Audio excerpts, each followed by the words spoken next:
बहुत समय पहले की बात है। एक जंगल में साढ़े साती नाम का एक साधु रहता था, जो राक्षस वरदाना का बहुत बड़ा भक्त था।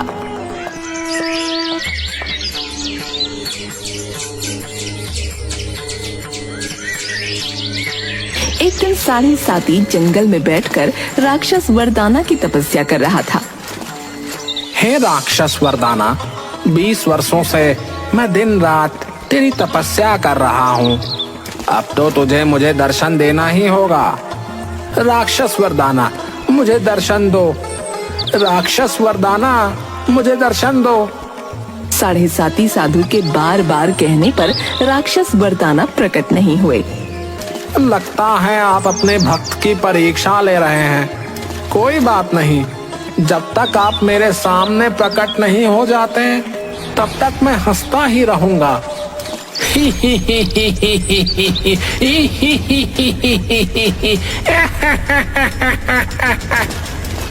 ठीक है राक्षस वरदाना, लगता है तुम्हें प्रसन्न करने के लिए मुझे कोई और ही उपाय करना होगा।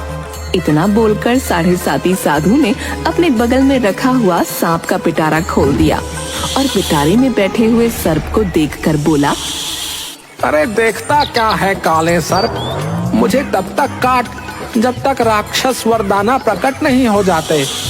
काट, अरे काट, अरे देखता क्या है, काट काट। साढ़े साती की बात सुनकर सर्प मन ही मन गुस्से से बोला, कटवा तो ऐसे रहा है जैसे कि राक्षस वरदाना की भक्ति में जान दे रहा है। ये अच्छा खासा जंगल में टहल रहा था, ये खामखा मुझे पकड़ कर ले आया और मेरे जहर के दांत भी तोड़ दिए। ए भाई, अभी भी दर्द है। सर्प साढ़े साती को काटने ही वाला था कि तभी रंग बिरंगी किरणों के साथ राक्षस वरदाना साढ़े साती साधु के सामने प्रकट हो गए। साढ़े साती राक्षस वरदाना को देखकर चीखते हुए बोला, मुझे पता था राक्षस वरदाना कि आप अपने भक्त को कभी निराश नहीं करेंगे। हे। क्यों बुलाया है मुझे यहाँ पर? राक्षस वरदाना, तेरा काम है वरदान देने का, समझा? मैंने वरदान लेने के लिए ही तेरी तपस्या की है। मैंने वरदान देने का ठेका नहीं ले रखा। जिसे देखो मुंह उठाकर मेरी ही तपस्या शुरू कर देता है। लेकिन राक्षस वरदाना, मैंने आपकी साधना की है।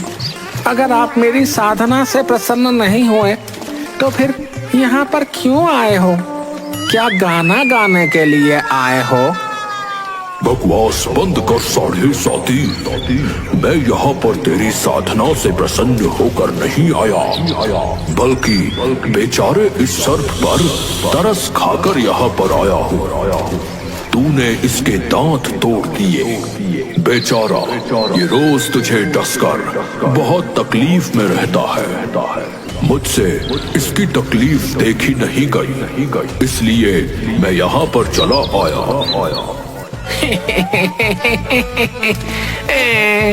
कोई बात नहीं राक्षस वरदाना, लेकिन आने का कारण तो आपका मैं ही बना हूँ ना। जल्दी बताओ, तुम क्या चाहते हो? वरदान। कैसा वरदान? मुझे एक ऐसा वरदान दे राक्षस वरदाना कि मैं किसी भी मनुष्य या राक्षस से भिक्षा में कुछ भी मांगूं, अगर वो मुझे ना दे तो मैं उसे कोई सा भी श्राप दे सकता हूँ। और मुझे कुछ चमत्कारिक शक्तियाँ भी दे दो राक्षस वरदाना।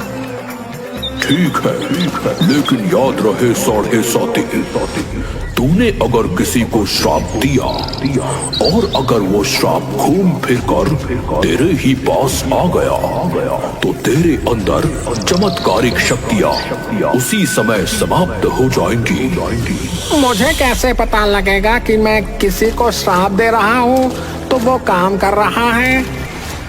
तू जिसे भी श्राप देगा, फिर वो चाहे कितना भी बड़ा बलशाली और शक्तिशाली क्यों ना हो, डर से थर थर कांपने लगेगा। वैसे तू मेरे दिए हुए वरदान का क्या करने वाला है रे? चंदन नगर का राजा हर वर्ष साधुओं को दान देता है, मगर दान देने के नाम पर वो सिर्फ साधुओं को मूर्ख बनाता है। किसी वर्ष केवल धोती दान में देता है जो अगले ही दिन फट जाती है, तो किसी वर्ष केवल अंगोछा, वो भी वर्षों पुराना मैला कुचैला, और तो और उसकी दान में दी हुई खाने पीने की सारी वस्तुएं भी बेकार निकलती हैं। मैं उस कंजूस राजा को सबक सिखाऊंगा। ठीक है, लेकिन याद रखना, अगर बुरे इरादे से तू इस वरदान का उपयोग करेगा तो घूम फिर कर तेरा दिया हुआ श्राप तेरे ही पास लौट आएगा। इतना बोलकर राक्षस वरदाना वहाँ से गायब हो गए। राक्षस वरदाना के गायब होते ही साढ़े साती प्रसन्न होकर अपने आप से बोला, अब तो मैं किसी से भी कुछ भी मांगूंगा तो उसे देना ही पड़ेगा, लेकिन देखता हूँ कि मेरा श्राप लगता भी है या नहीं। इतना बोलकर साढ़े साती वहाँ से चल दिया।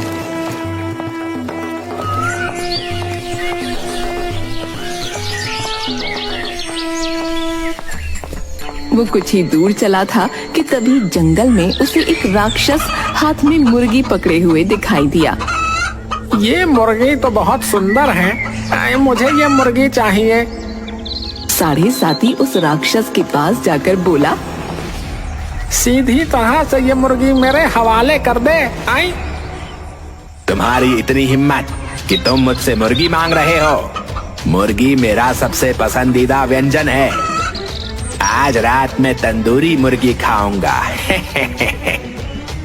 तेरी हिम्मत कैसे हुई साढ़े साती को मना करने की राक्षस? सीधी तरह से मुर्गी मेरे हवाले कर दे, नहीं तो मैं तुझे श्राप दे दूंगा। लेकिन फिर भी मैं मुर्गी तुम्हें नहीं दूंगा। तभी साढ़े साती अपना हाथ घुमाने लगा। अचानक रंग बिरंगी किरणों के साथ उसके हाथ में एक सोने से भरी टोकरी आ गई। साढ़े साती, मैं एक राक्षस हूँ, मुझे धन की कोई आवश्यकता नहीं है। साढ़े साती ने बड़ी फुर्ती से उस टोकरी को राक्षस के सर पर रख दिया। मूर्ख, दूर से देखने में तो इस टोकरी के अंदर सोना और चांदी है, वास्तव में इसके अंदर सांप और बड़े ही भयानक नाग हैं। टोकरी के सर पर रखते ही राक्षस कांपते हुए बोला, तुमने जैसे ही टोकरी मेरे सर पर रखी, मुझे अचानक डर क्यों लगने लगा? बल्ले बल्ले, इसका मतलब मेरा श्राप काम कर रहा है। इतना बोलकर साढ़े साती राक्षस से बोला, जब तक ये टोकरी तुम्हारे सर पर रहेगी तुम डरते रहोगे, और ये टोकरी तब तक तुम्हारे सर पर रहेगी जब तक इसे लेने वाला तुम्हें कोई मिल नहीं जाता। अब मैं चला राजा तोंदुमल के महल में। इतना बोलकर साढ़े साती वहाँ से चला गया।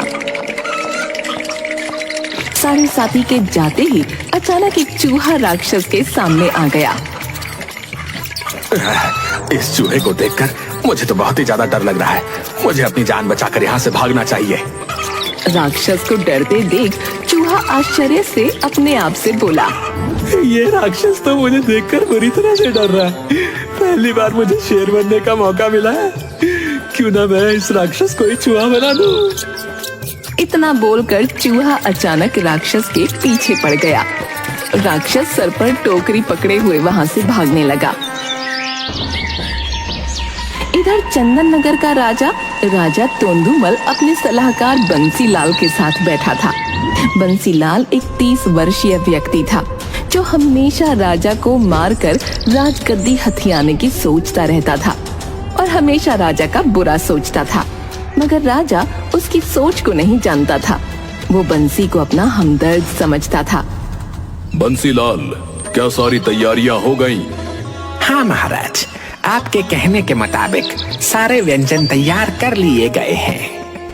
हर वर्ष हम साधुओं को दान दिया करते हैं। इस वर्ष हमने सोचा कि क्यों ना दान देने के अलावा साधुओं की पेट पूजा भी करवा दी जाए। झूठा राजा, ये नहीं बोल रहा कि सारे व्यंजन इसने अपने लिए बनवाए हैं। खा खा कर भैंसे की तरह तोंद बाहर निकल गई है इसकी। वैसे भी देखने में ये राजा कम, जंगली सांड ज्यादा लगता है। तभी अचानक वहाँ पर राजा तोंदुमल के अस्तबल का नौकर आकर बोला, महाराज, आपका घोड़ा पवन घास नहीं खा रहा महाराज। तुम उसे घास खिला ही क्यों रहे हो? तुम्हें पता है ना कि वो केवल चने खाता है? घास खाने से उसका स्वास्थ्य खराब हो जाता है। महाराज, चना रसोई में समाप्त तो हो गया है, क्योंकि कल आपने चने की दाल खाई थी और आप बेचारे घोड़े के भी चने खा गए महाराज। बकवास बंद करो। मैं बकवास नहीं कर रहा हूँ महाराज, सच कह रहा हूँ। और सुनिए, आपका घोड़ा भूखा पेट है और भूखे पेट वो अपनी पीठ पर किसी को भी सवारी नहीं करने देता।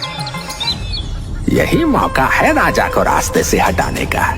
मैं राजा को घोड़े पर बैठाऊंगा और घोड़ा इसे गिरा देगा और ये मोटा भैंसा गिरकर ही मर जाएगा।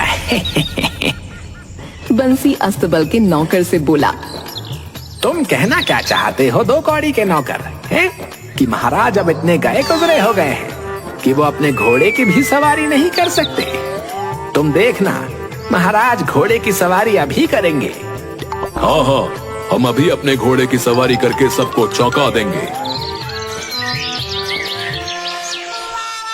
कुछ ही देर में राजा तोंदुमल बंसीलाल के साथ घोड़े के सामने खड़ा था। राजा ने जैसे ही घोड़े पर बैठने की कोशिश की, तभी घोड़े ने लात मारकर राजा को गिरा दिया। हाय, मैं तो मर गया। अरे इस घोड़े ने तो मेरी हड्डी पसली एक कर दी मम्मी। अरे मोरी मैया, अरे। राजा गुस्से से बंसीलाल से बोला। बंसीलाल, तुमने ही मुझे घोड़े पर बैठने के लिए उकसाया है। हाँ, तुम्हारी वजह से ही मुझे चोट लगी है। अब तुम भी घोड़े पर बैठोगे, बता रहा हूँ। बंसीलाल ना चाहते हुए भी डर से घोड़े पर बैठ गया। घोड़ा अचानक दौड़ते हुए जंगल की ओर जाकर एक तालाब के किनारे रुक गया। बच गया। अच्छा है इसने मुझे नहीं गिराया, डर के मारे मेरा तो हलक सूख गया था। क्यों ना इस सुंदर तालाब का पानी पी लिया जाए। हाँ। बंसीलाल जैसे ही घोड़े से उतरा कि तभी वही राक्षस डरकर चूहे से भागते हुए सर पर टोकरी में बहुत सारे सोने के सिक्के लिए वहां आ धमका। राक्षस गुस्से से बंसीलाल की ओर देखकर बोला। सीधी तरह से ये टोकरी तो अपने सर पर रख ले। टोकरी में स्वर्ण मुद्राएं देख बंसी लालच में आ गया। राक्षस भैया, ये भी कोई पूछने की बात है। राक्षस तो इंसानों को मार देते हैं और तुम मुझे सोना दे रहे हो, मैं कैसे मना कर सकता हूँ। बंसीलाल ने तुरंत वो टोकरी अपने सिर पर रख ली, मगर टोकरी सर पर रखते ही बंसीलाल बुरी तरह से डर गया। राक्षस भैया, टोकरी सर पर रखते ही मैं डर से कांप क्यों रहा हूँ? मूर्ख, इस टोकरी में रखा हुआ धन सिर्फ एक भ्रम है। असल में इस टोकरी में सर्प है। मैंने अपना श्राप तुझे सौंप दिया है। अब तू जाने तेरा काम जाने।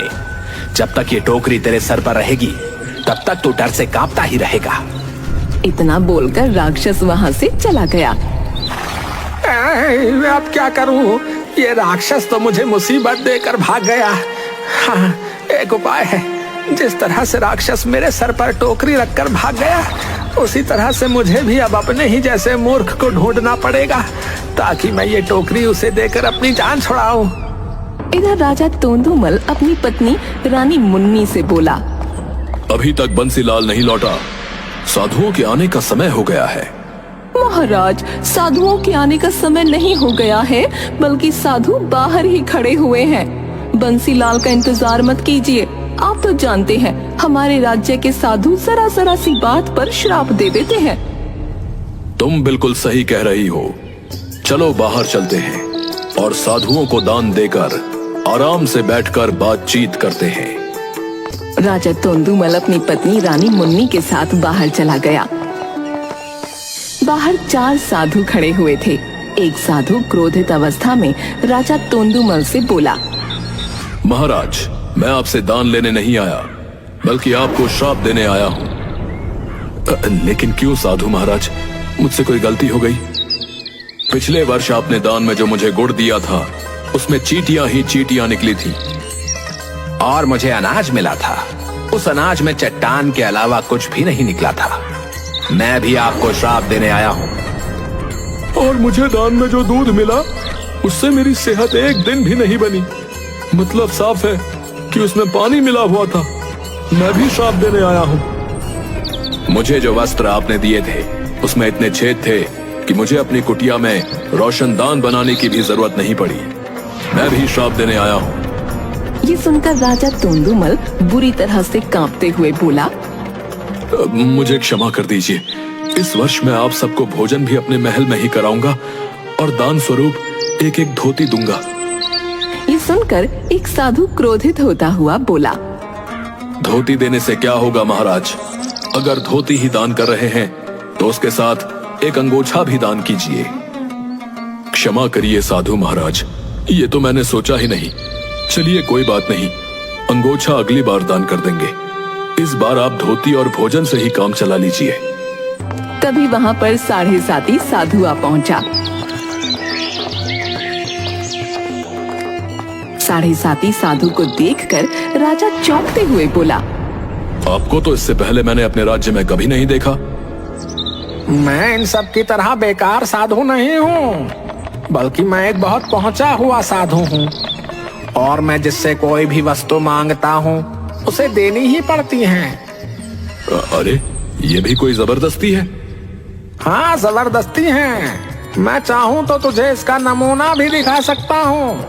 मूर्ख भैंसे जैसे दिखने वाले राजा, मैं जिसे श्राप दे देता हूँ वो पानी भी नहीं मांगता।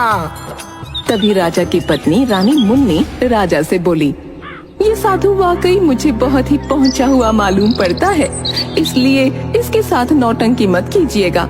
आप इन साधुओं को तो दान देने के नाम से मूर्ख बना देते हैं, परंतु मुझे लग रहा है कि ये साधु इन साधुओं की तरह मूर्ख नहीं बनेगा। बिल्कुल सही कह रही हो मेरी प्रिय, मुझे भी कुछ ऐसा ही लग रहा है। इतना बोलकर राजा 7.5 से बोला, आपको क्या चाहिए? मगर 7.5 जोर जोर से हंसने लगा। अरे हंसते ही रहोगे या कुछ बताओगे भी? तो सुन, मेरा नाम है 7.5 और मेरा पसंदीदा अंक भी है 7.5। मुझे दान में हर वस्तु 7.5 ही चाहिए, जैसे कि 7.5 किस्म के वस्त्र, 7.5 सेर अनाज, 7.5 लाख स्वर्ण मुद्राएं, 7.5 प्रकार के फल, 7.5 प्रकार के सूखे मेवे, और वो भी जल्दी, वरना यहीं पर तुझे श्राप दे दूंगा। 7.5 की बात सुनकर राजा अपनी पत्नी से बोला, ये साधु जो मांग रहा है उतना धन तो हमारे राजकोष के भंडार में भी नहीं है। काश इस वक्त हमारा प्रिय सलाहकार बंसीलाल यहाँ पर होता तो जरूर वो हमें इससे बचने का कोई ना कोई उपाय जरूर बताता। तभी वहाँ पर सर पर टोकरी रखे कांपते हुए बंसीलाल आ पहुँचा। बंसीलाल के सर पर स्वर्ण मुद्राओं से भरी टोकरी देखकर राजा तोंदुमल खुश होते हुए बोला, अरे बंसीलाल, तुम्हारे पास इतना धन कहाँ से आया और तुम डर से कांप क्यों रहे हो? खैर वो सब मैं तुमसे बाद में पूछ लूंगा। फिलहाल तो ये स्वर्ण मुद्राएं 7.5 के सर पर रख दो। बंसीलाल ने बगैर देरी किए टोकरी 7.5 के सर पर रख दी। अचानक 7.5 बुरी तरह से डर से कांपने लगा और बंसीलाल की ओर देखकर बोला, अरे ये किस तरह का धन है? धन जब सर पर रखा जाता है तो मनुष्य प्रसन्नता से नाचने लगता है, परंतु मैं तो डर की वजह से कांप रहा हूँ। तभी रंग बिरंगी किरणों के साथ वहाँ पर राक्षस वरदाना प्रकट हो गया और 7.5 की ओर देखकर बोला, 7.5, ये तुम्हारा ही दिया हुआ उस राक्षस को श्राप था जो घूम फिरकर तुम्हारे ही सर पर आ गया।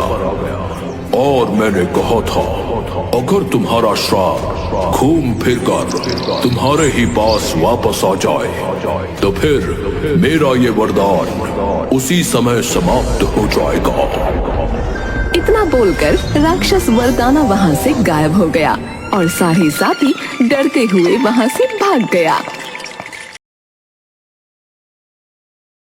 Don't forget to like and subscribe.